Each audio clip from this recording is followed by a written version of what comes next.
Hello students, आज हम class 12 chapter 4 magnetic effect of current के क्वेश्चन आंसर्स को क्वेश्चन बैंक में सॉल्व करने वाले हैं। आइए से स्टार्ट करते हैं।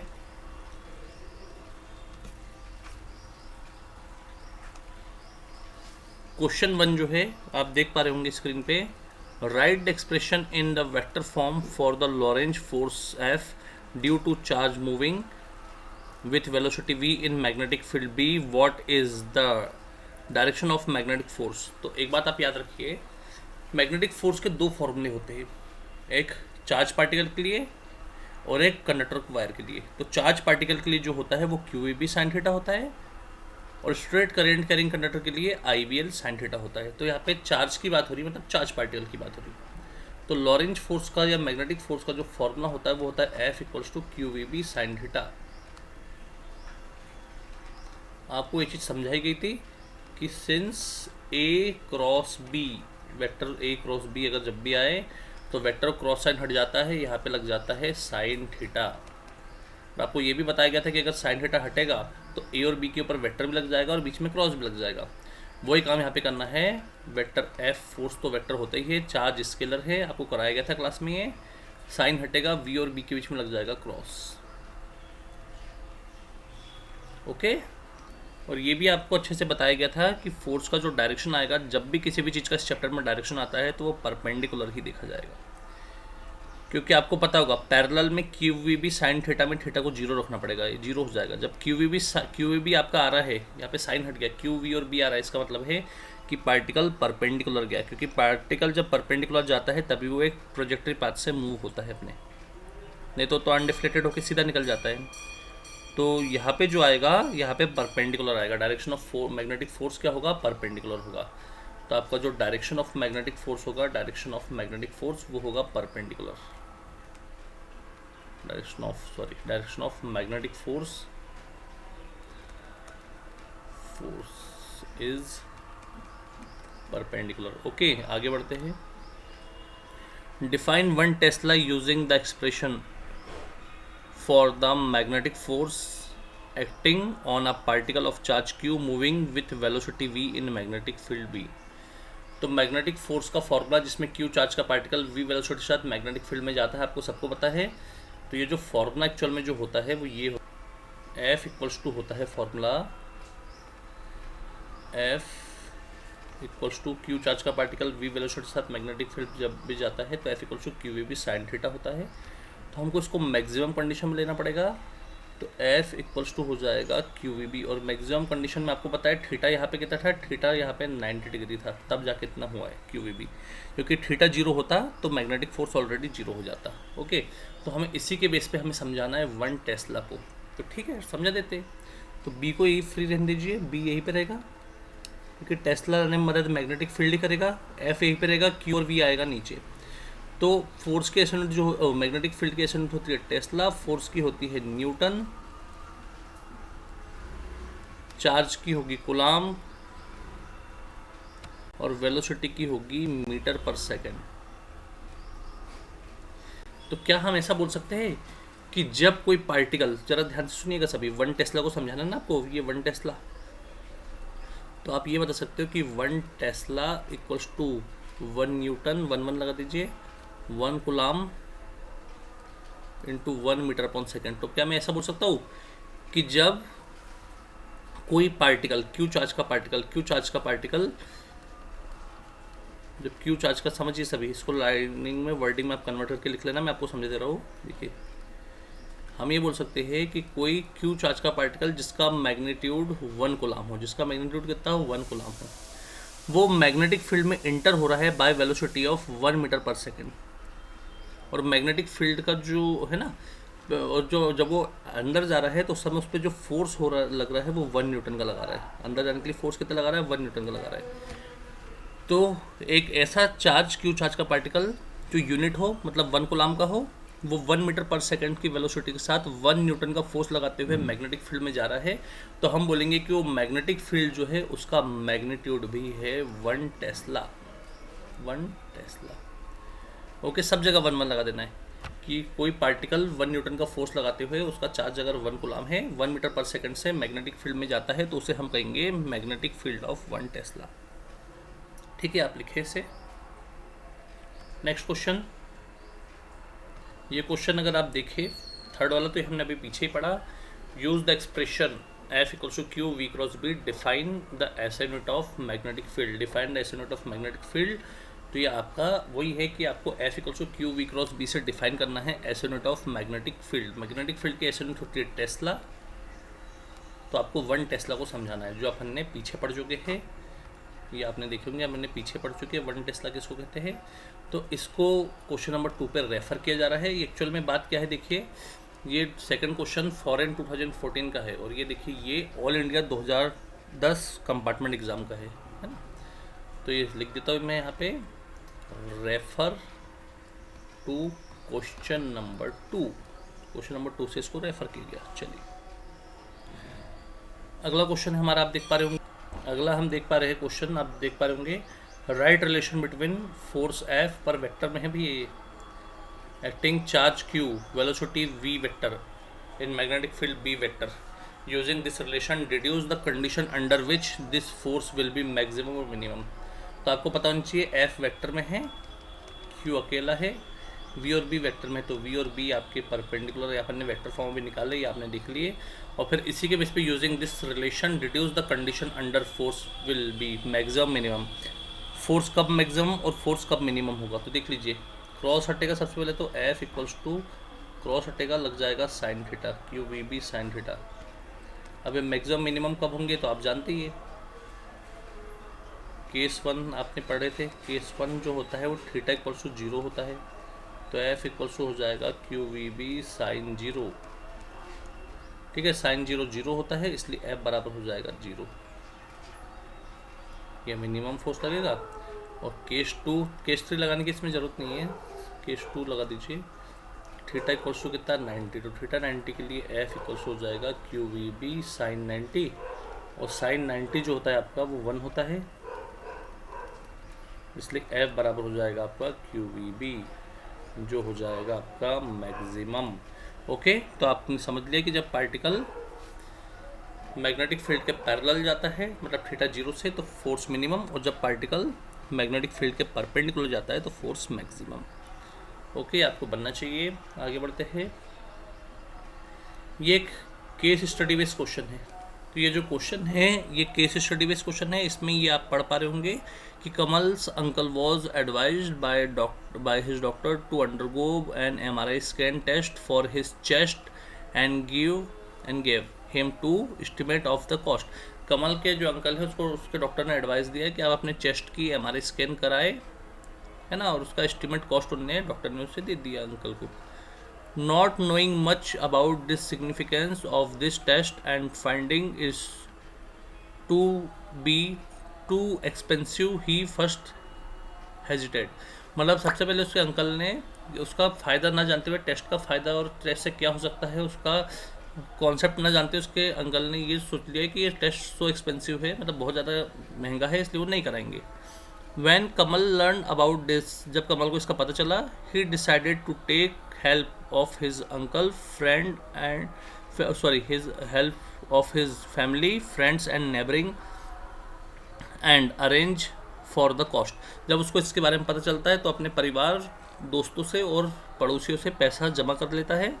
He convinced his uncle to undergo this test so as to enable the doctor to diagnose the disease। फिर वो अपने अंकल को टेस्ट करवाने के लिए कन्विंस कर लेता है ताकि डॉक्टर डिसीज़ को अच्छे से डायग्नोसिस कर सके। He got the test done and resulting information greatly helped the doctor to give him proper treatment। और जो MRI की जो रिपोर्ट आई उससे डॉक्टर को अच्छी इन्फॉर्मेशन मिल गई जिससे कि वो उसका इलाज कर सकते हैं उसके अंकल का, कमल के। पहला क्वेश्चन है इसका ए वाला, what according to you are the values displayed bye कमल। कमल के द्वारा कौन कौन सी वैल्यूज शो की गई। तो आपको पता है कमल ने कौन कौन सी वैल्यूज शो किया यहाँ पे। तो कमल का ने जो वैल्यूज शो की गई वो थी हेल्पिंग नेचर, सोशल वैल्यू है ना। ये आपको पता चलना चाहिए, हेल्पिंग नेचर और सोशल वैल्यू शो किया उसने। बी वाला जो क्वेश्चन है वो देखिए, assume that MRI scan test involve in magnetic field of 0.1 tesla, ये न्यूमेरिकल है। मैग्नेटिक एज्यूम करो कि मैग्नेटिक फील्ड जो था उस समय MRI स्कैन के समय कितना था, 0.1 टेस्ला का था। ठीक है। Find maximum and minimum value of force, maximum और मिनिमम फोर्स पता करना है, मतलब आपको एफ मैक्स पता करना है और एफ मिनिमम पता करना है। कर लेंगे पता, कोई बड़ा इशू नहीं है। Field could exert on proton moving with speed of 10 की और 4।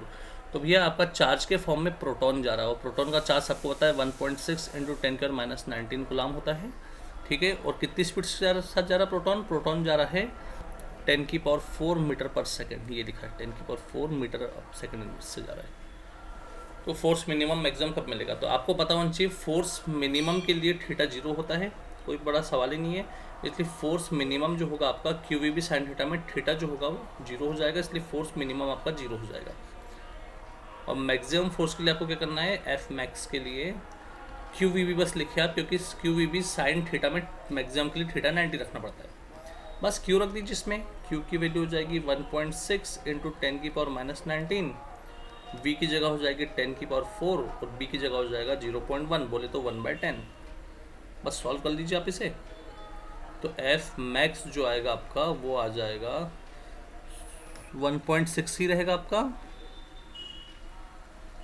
10 की पावर देखो -19 है, ये 10 ने 10 को काट दिया 3, तो -19 + 3 मतलब -16 आ जाएगा न्यूटन। इतना फोर्स लगा भाई। नेक्स्ट क्वेश्चन की ओर हम आगे बढ़ते हैं। हमारा जो नेक्स्ट क्वेश्चन है वो ये है, question number 6।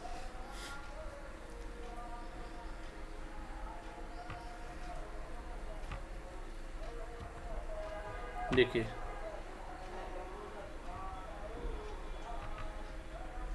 a particle of mass m and charge q moving with velocity v enters in region of magnetic field at right angle to direction of its motion. How does its kinetic energy get affected?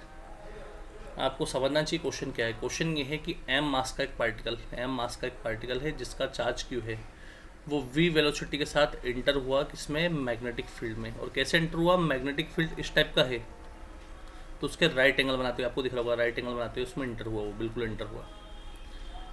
ठीक है। How does it's kinetic energy get affected, तो particle की kinetic energy पे क्या असर होगा, है ना, कैसे अफेक्टेड होगी काइनेटिक। तो आपने देखा जब क्यू चार्ज का पार्टिकल वी वेलोसिटी के साथ मैग्नेटिक फील्ड में जाता है तो एफ इक्वल्स टू होता है QVB साइन थीटा।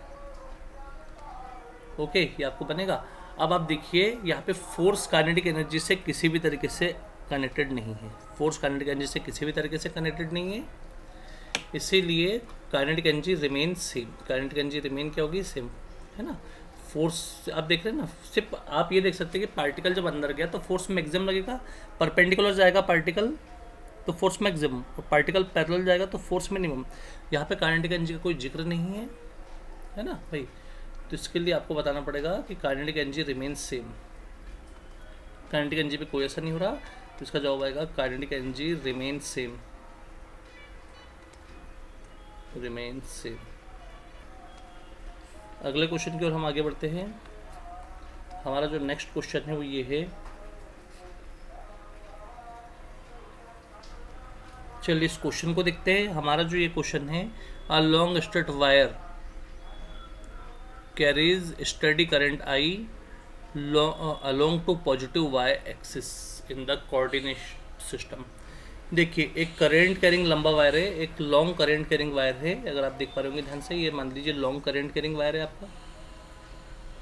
ये लॉन्ग करंट कैरिंग वायर को रख दिया गया है पॉजिटिव y एक्सिस के लिए। कहाँ रख दिया गया इसको रखा गया पॉजिटिव y एक्सिस पे, ये ठीक है। तो लॉन्ग करंट कैरिंग वायर है, थोड़ा सा फिगर गड़बड़ हो गया है, लाइन ज़्यादा खिंच गई है। लॉन्ग करंट कैरिंग वायर जो है उसको रखा गया पॉजिटिव y एक्सिस पे, ठीक है।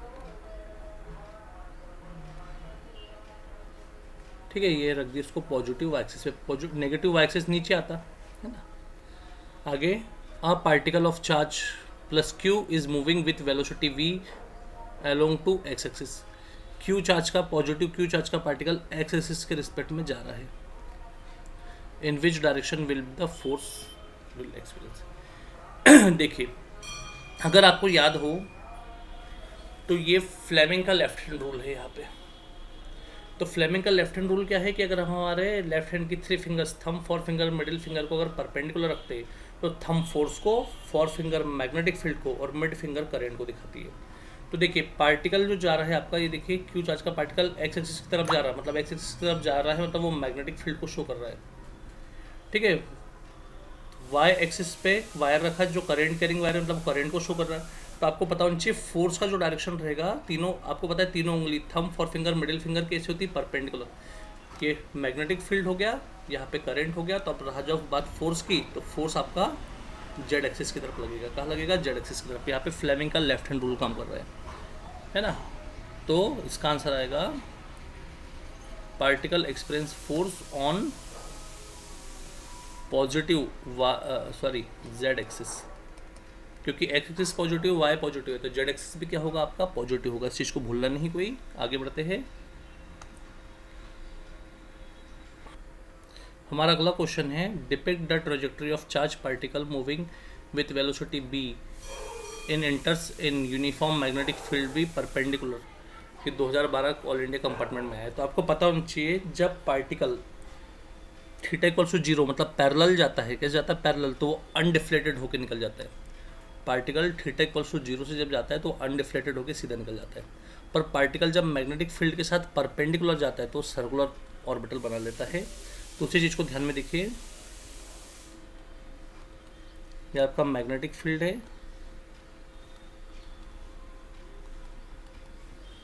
ये आपका मैग्नेटिक फील्ड। अब इसमें ध्यान दीजिए,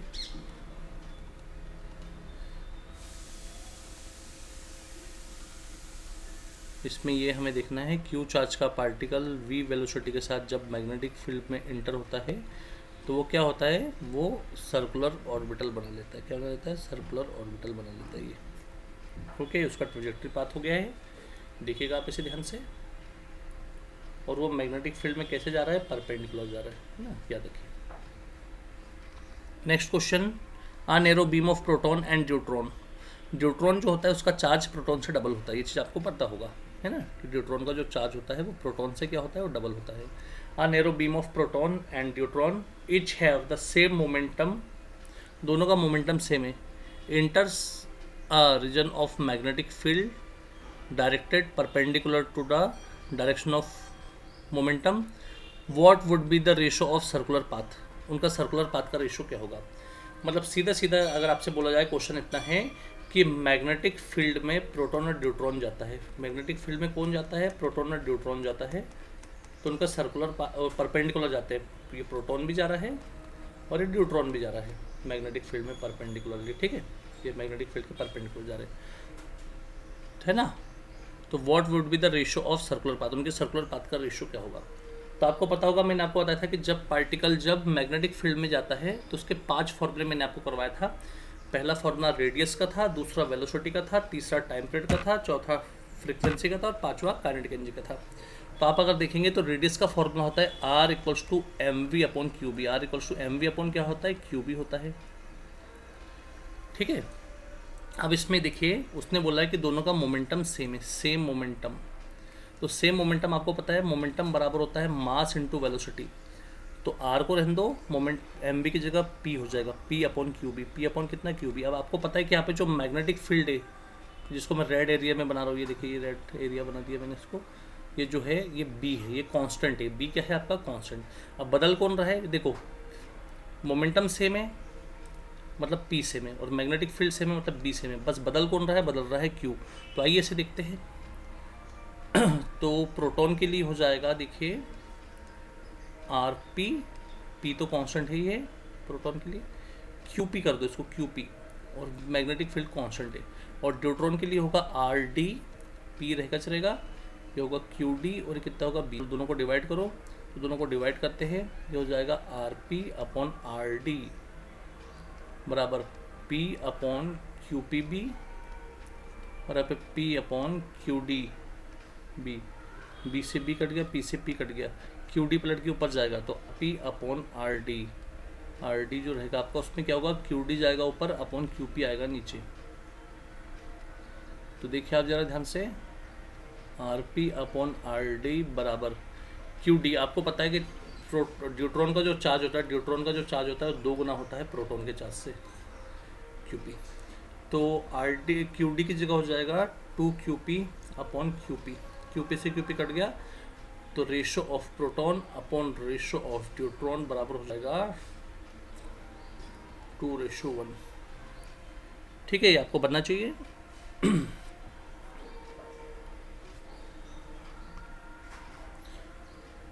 आज का लास्ट क्वेश्चन पार्ट 1 का। दो पार्टिकल ए और बी है, ठीक है, ये दो पार्टिकल, ये पार्टिकल ए है, ये पार्टिकल बी है। Particle A particle B of masses m and 2m। इसका मास m है, इसका मास 2m है, ठीक है। Respectively both these particle moving with velocity v1 and v2। ये पार्टिकल v1 वेलोसिटी और ये वाला पार्टिकल v2 वेलोसिटी के साथ जा रहा है इन सेम डायरेक्शन। बना दी हमने same direction. Enters in magnetic field B normally, magnetic field में जाता है। If two forces F A and F B acting on are the ratio 1:2।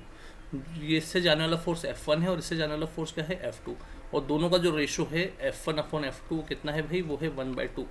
Find the ratio of velocities. आपको velocity का ratio बताना है। और सेम मैग्नेटिक फील्ड में जा रहे हैं वो लोग, है ना।